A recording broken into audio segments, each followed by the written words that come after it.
ఒక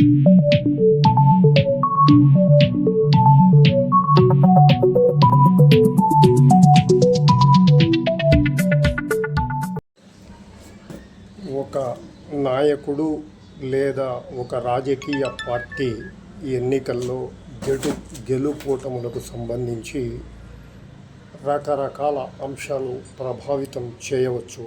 కానీ క్షేత్రస్థాయిలో మనం ముఖ్యంగా గమనిస్తే ఒక వ్యక్తి గెలుపోటములకు, అలాగే ఒక రాజకీయ పార్టీ గెలుపోటములకు, అలాగే ఒక వ్యక్తి కానీ ఒక రాజకీయ పార్టీ కానీ గెలుపోటములు ఎలా ఉన్నా దీర్ఘకాలం మనుగడకు ప్రజల నుండి ఆదరణ, అలాగే ఆ పార్టీ ద్వితీయ శ్రేణి నాయకులు, కార్యకర్తలలో ఆ వ్యక్తి, ఆ రాజకీయ నేత, అలాగే ఆ రాజకీయ పార్టీపై ఆసక్తి సమిష్టిగా ఉన్నప్పుడే ఒక నాయకుడు గెలుపోటముల నేపథ్యంలోనే కాకుండా దీర్ఘకాలం రాజకీయాల్లో మనగలుగుతాడు. మరి ఇది ఈ ప్రాంతం ఆ ప్రాంతం అనేది కాకుండా సహజంగా రాజకీయాల్లో పరిశీలిస్తే మనకు వెల్లడయ్యే అంశం. కాకపోతే ఇక్కడ రాజకీయ నాయకులు ఎన్నికల్లో గెలవడానికి ముందు ప్రజలతో ఉండే సత్సంబంధాలు, కార్యకర్తలు ద్వితీయ శ్రేణి నాయకులతో ఉండే సత్సంబంధాలు ఆ తర్వాత ఎన్నికల్లో గెలుపొంది అధికారంలోకి వచ్చాక ఆ కమ్యూనికేషన్ మెయింటైన్ చేయడంలో కొంత విఫలమవుతున్నారా?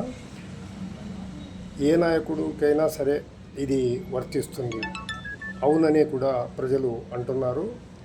ఎందుకంటే సహజంగా ముఖ్యంగా ప్రజలు అలా పెడితే కార్యకర్తలు పార్టీకి, నాయకుడికి దూరమైతే దీర్ఘకాలం ఆ నేత రాజకీయాల్లో మన్నడానికి కొంత ఇబ్బందికర పరిస్థితి ఎదురవుతుంది. మరి ఈ పరిస్థితి వారికి తెలియదా అంటే తెలియదని కాదు. కాకపోతే పరిస్థితుల ప్రభావం కావచ్చు, సమయాభావం కావచ్చు, వారు ఆ సమస్యను రెక్టిఫై చేసుకోలేకపోవచ్చు. కానీ వ్యవస్థలో తాము రాజకీయ నాయకుడిగా దీర్ఘకాలం మనగలగడం, అలాగే ఎక్కువసార్లు గెలుపునే ఎక్కువసార్లు ఎన్నికల్లో విజయాన్ని చూడాలంటే ఖచ్చితంగా ఈ అంశాలను పరిగణలోకి తీసుకోవాలి. కొంతలో కొంత సమయాన్ని కేటాయిస్తూ కనీసం వారానికి ఒకసారో నెలకు ఒకసారో కార్యకర్తలతో మమేకమై వారిలో ఏదైనా అసంతృప్తి గూడు కట్టుకొని ఉంటే అందుకు సంబంధించి వారితోనే సంభాషించడం వల్ల విషయం స్పష్టమవుతుంది.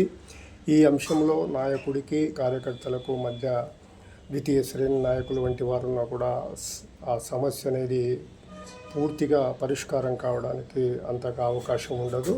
సో తర్వాత ఇక్కడ మనం గమనించాల్సిన అంశం ఏమంటే, నాయకుడు ఎన్నికల్లో గెలుపును సాధిస్తూ ముందుకెళ్లాలన్నా, ఒక రాజకీయ పార్టీ గెలుపును సాధిస్తూ ముందుకెళ్లాలన్నా కార్యకర్తలు ప్రజలతో నిరంతరం మమేకం అవుతూ ముందుకు వెళ్ళడం కూడా, అలాగే ఈ అంశానికి కొంతమేరకైనా ప్రాధాన్యతనిస్తూ ముందుకు వెళ్ళడం కూడా ఈ సందర్భంగా మనం గమనించాలి.